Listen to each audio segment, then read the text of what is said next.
Presentasi Kerajaan Sriwijaya. Nama saya Haidar Zundirabani. Perkenalkan, nama saya Mutiara Putri Jasmine. Perkenalkan, nama saya Napoleon. Perkenalkan, nama saya Ziki Aditya Putra. Apa itu Sriwijaya? Sriwijaya adalah kedautan dari histori yang berasal dari Pulau Sumatera sekitar abad ke-7 sampai abad ke-11. Kehadirannya banyak memberi pengaruh pada perkembangan sejarah Asia Tenggara, terutama dalam kawasan Nusantara Barat. Dalam bahasa Sanskerta, Sri berarti bercahaya atau gemilang, dan Jaya berarti kemenangan atau kejayaan. Dengan demikian, nama Sriwijaya bermakna kemenangan yang gilang gemilang. Sumber sejarah. Kerajaan Sriwijaya adalah kerajaan bercorak Buddha yang didirikan oleh Dapuna Hayang Sri Jayasana pada abad ke-7. Kerajaan Sriwijaya terletak di tepi Sungai Musi di daerah Palembang, Sumatera Selatan. Pada masanya, Kerajaan Martini ini banyak memberikan pengaruh di Nusantara. Kerajaan Sriwijaya mencapai puncak kejayaannya ketika diperintahkan oleh Raja Dalaputra Dewa yang berkuasa pada abad ke-9. Pada masa kejayaannya, Sriwijaya mengontrol perdagangan di jalur utama Selatan, Malaka, dan daerah berkuasaan meliputi Kamboja, Thailand Selatan, Semenanjung Malaya, Sumatera, dan bagian Jawa. Selain itu, kebesarannya juga dapat dilihat dari keberhasilannya di beberapa bidang seperti bidang maritim, politik, dan ekonomi. Kerajaan Sriwijaya. Kerajaan Sriwijaya dahulu dengan Kerajaan Sriwijaya yang sekarang. Awal berdirinya Kerajaan Sriwijaya. Kerajaan Sriwijaya didirikan pada tahun 6802 Masehi oleh Dapunta Hayang Sri Jayanasa. Hal ini diketahui dari beberapa presentasi, seperti presentasi kedukutan bukti, presentasi tulang tuwo, presentasi kota kapur. Nama pendiri adalah Dapunta Hayang Sri Jayanasa pada tahun 16 Juni 6820 Masehi. Lokasi sekitar Sungai Masehi, Palembang, Sumatera Selatan. Dan mengapa dinamakan Sriwijaya? Karena dari bahasa Sanskrit, Sri berarti berjaya dan Wijaya berarti kemenangan. Sumber sejarah Kerajaan Sriwijaya dari luar negeri. Berita Arab. Para perdagangan Arab menyebut Kerajaan Sriwijaya dengan nama Zabai atau Sri Sibuya. Berita Cina. Seorang pendeta dari Cina tinggal di Sriwijaya selama 6 bulan dan kemudian kembali untuk tinggal selama 7 tahun. It Sing menerjemahkan kitab agama Buddha dari bahasa Sanskrit ke bahasa Cina.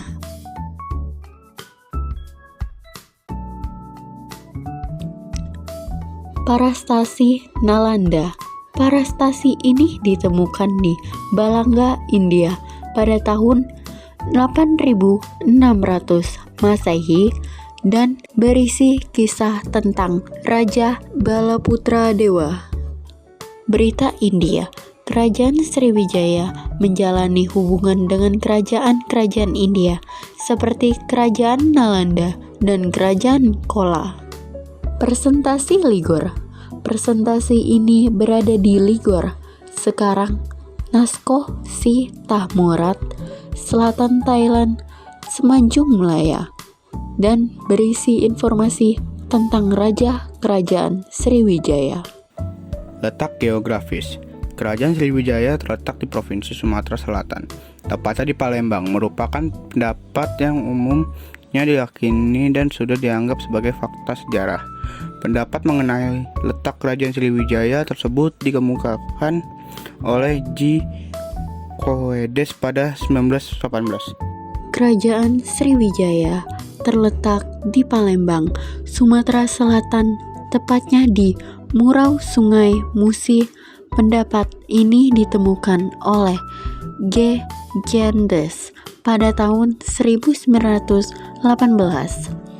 dan masih menjadi yang paling dikenal hingga saat ini. Lalu memperluas ke Jawa Barat, ke Kalimantan Barat, ke Bangka Belitung, ke Malaysia, ke Singapura, Thailand Selatan, Kamboja, Vietnam Selatan, dan Sarawak. Nama raja. Raja utama di Kerajaan Sriwijaya antara lain adalah Dapuntah Hyang Srijaya Nasa, raja pertama Kerajaan Sriwijaya yang memimpin abad ke-7 Masehi. Ia diangkat sebagai raja setelah melakukan perjalanan suci atau Siddhayatra menggunakan perahu. Lalu Balaputra Dewa, raja terkenal yang memimpin pada abad ke-8 sampai ke-9 Masehi. Pada masa pemerintahannya, Kerajaan Sriwijaya mencapai puncak kejayaannya. Sri Marawijaya Tunggarwarman, raja yang membina hubungan dengan Raja Rajaya I dari Kolamandala. Puncak kejayaan Kerajaan Sriwijaya dimulai pada abad ke-8 hingga ke-9 di bawah kepemimpinan Raja Balaputra Dewa sebelum 850 Masehi. Pada masa tersebut, Sriwijaya memiliki wilayah kekuasaan hingga Malaysia, Singapura, dan Thailand Selatan. Sistem politik Kerajaan Sriwijaya menganut sistem kedaulatan. Kehidupan politik di Kerajaan Sriwijaya menerapkan sistem kedaulatan. Ada beberapa alasan yang mendasari hal ini. Menurut Pradani dalam buku sejarah Hukum Martini, Kerajaan Sriwijaya dan Majapahit dalam hukum Indonesia kini, salah satu aspek yang kuat Kerajaan Sriwijaya adalah kemaritimnya. Bahkan Sriwijaya juga memiliki aturan wilayah maritim. Oleh karena itu, Sriwijaya lebih cocok untuk menganut kedatuan. Sistem kepercayaan agama Buddha Mahayana dan Vajrayana. Sriwijaya menjadi pusat penting Buddha di Asia Tenggara, menarik bisu dari Tiongkok dan India seperti Ising. Aliran Mahayana dan Vajrayana berkembang dengan fokus pada praktik ritual dan pemujaan Bodhisattva. Peran monarki dalam keagamaan. Raja-raja Sriwijaya dianggap sebagai perwujudan makhluk suci dan pelindung agama Buddha, mendukung pembangunan wihara dan pusat pendidikan agama yang menarik pelajar dari seluruh Asia. Pengaruh Hindu dan kepercayaan lokal. Meski Buddha dominan, pengaruh Hindu tampak dalam prasasti dan ritual kerajaan. Beberapa kepercayaan lokal serta animisme juga tetap hidup di kalangan masyarakat. Pusat pendidikan dan ziarah. Sriwijaya menjadi pusat belajar dan ziarah Buddha, menarik peziarah dan sarjana dari India, Tiongkok, dan wilayah Asia lainnya. Sistem ekonomi, perdagangan maritim internasional. Posisi strategis di Selat Malaka menjadikan Sriwijaya pelabuhan penting bagi perdagangan antara Tiongkok, India, dan Timur Tengah dengan komoditas utama seperti rempah, sutra, dan emas. Sistem pajak dan bea cukai. Sriwijaya menerapkan pajak pada kapal-kapal asing yang singgah, memberikan pemasukan besar bagi kerajaan. Eksportasi sumber daya alam. Sriwijaya mengekspor sumber daya alam seperti emas, kapur barus, dan rempah, meningkatkan kemampuan kemakmuran kerajaan. Jaringan perdagangan luas. Hubungan perdagangan dengan Asia Tenggara, India, Timur, dan Timur Tengah menciptakan jaringan yang memperkaya budaya dan ekonomi. Pertanian dan perikanan lokal. Pertanian dan perikanan memenuhi kebutuhan sehari-hari dan memperkuat ekonomi domestik. Administrasi ekonomi efektif. Sistem administrasi yang baik dalam mengelola perdagangan dan pajak membantu menjaga stabilitas dan kemakmuran ekonomi. Sistem sosial. Lapisan elit atau bangsawan, raja dan keluarganya merupakan lapisan tertinggi dengan kekuatan politik dan spiritual. Para bangsawan dan pejabat membantu dalam pemerintahan dan pengelolaan wilayah. Brahmana dan pendeta. Brahmana dan pendeta memiliki peran penting dalam upacara agama Buddha dan pendidikan moral masyarakat, serta menjaga hubungan Sriwijaya dengan negara Buddhis lain. Pedagang dan pengusaha. Sebagai pusat perdagangan internasional, pedagang memainkan peran utama dalam ekonomi Sriwijaya dengan beberapa posisi istimewa oleh kerajaan. Petani dan nelayan.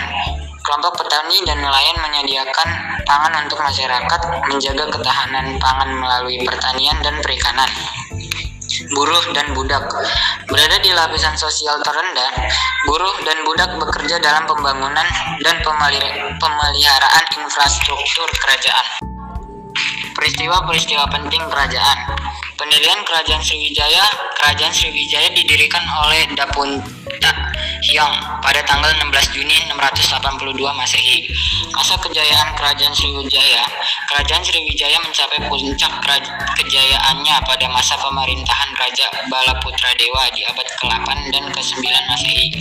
Pada masa ini, Sriwijaya menguasai jalur perdagangan Selat Malaka dan memperluas wilayah kekuasaannya hingga Malaysia, Singapura, dan Thailand Selatan. Serangan Kerajaan Chola dari India. Kerajaan Sriwijaya pernah mengalami serangan dari Kerajaan Chola dari India. Keruntuhan Kerajaan Sriwijaya. Kerajaan Sriwijaya mengalami kemunduran pada abad ke-11 di berbagai bidang kehidupan seperti ekonomi dan politik. Prestasi kerajaan. Pengusahaan jalur perdagangan menguasai Selat Malaka, Selat Sunda, dan Semenanjung Malaya sebagai jalur perdagangan utama. Armada laut kuat. Armada besar untuk melindungi wilayah dan jalur pelayaran. Hubungan dagang luas. Menjalin hubungan perdagangan dengan India, China, dan bangsa lain. Pusat pembelajaran Buddha. Jadi pusat ajaran Buddha terutama Vajrayana. Sistem hukum nasional tercatat dalam prasasti peninggalan. Budaya terbuka. Penduduknya terbuka terhadap budaya asing. Raja-raja mendukung penuh perkembangan agama Buddha. Di peninggalan budaya ini kita bisa melihat sebuah gambar, 3 gambar. Yang sebelah kiri kita bisa lihat kompleks Candi Muara Takus. Tengahnya kita bisa lihat bangunan suci di Jambi. Di sebelah kanannya kita juga bisa melihat Arka Buddha di Bukit Siguntang. Peninggalan budaya. Kompleks Candi Muara Takus ini terletak di Riau, yang merupakan peninggalan Buddha dari masa Sriwijaya abad ke-11 Masehi. Kompleks ini terbuat dari batu bata merah yang menandakan penyebaran agama Buddha di Sumatera.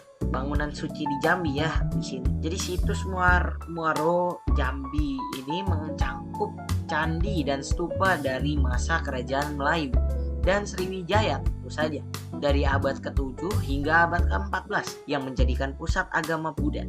Lalu yang ketiga kita ada Arka Buddha di Bukit Siguntang ya. Bukit ini terletak di Sumatera Selatan. Arka ini menunjukkan pengaruh Buddha di kerajaan Sriwijaya dan dianggap sebagai tempat suci serta pemakaman bangsawan. Dan yang keempat, bangunan suci di Gunung Tua. Situs di Padang Lawas, Sumatera Utara ini adalah peninggalan Hindu Buddha yang termasuk Candi Bahat yang mencerminkan pengaruh Hindu di Sumatera.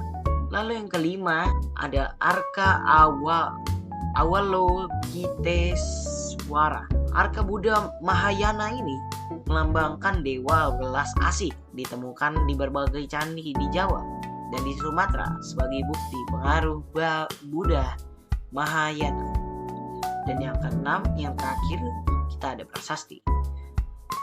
Kita semua tahu lah ya, prasasti itu di semua kerajaan mungkin punya ya. Kalau di sini kita juga punya. Di kerajaan Sriwijaya ini kita juga punya prasasti. Jadi apa itu prasasti? Prasasti itu adalah tulisan pada batu atau logam dari kerajaan-kerajaan, dan dia mencatat sejarah atau perintah raja. Misalnya prasasti Kedukan Bukit di Sumatera Selatan. Kita lanjut ke masa keemasan Sriwijaya. Di masa keemasan Sriwijaya ini, pada tahun 902, Sriwijaya mengirimkan upeti kepada China 2 tahun kemudian, raja terakhir dinasti Tang menganugerahkan gelar kepada utusan Sriwijaya. Dari literatur Tiongkok, utusan itu mempunyai nama Arab. Hal ini memberikan informasi bahwa pada masa-masa itu Sriwijaya sudah berhubungan dengan Arab, yang memungkinkan Sriwijaya sudah masuk pengaruh Islam di dalam kerajaan. Pada paruh pertama abad ke-10, di antara kejatuhan dinasti Tang dan naiknya dinasti Song, perdagangan dengan luar negeri cukup marak, terutama Fujian, kerajaan Min, dan negeri kaya Guangdong, kerajaan Nanha. Tidak diragukan lagi, Sriwijaya mendapatkan keuntungan dari perdagangan ini. Pada tahun 903, penulis Muslim Ibn Battuta sangat terkesan dengan kemakmuran Sriwijaya.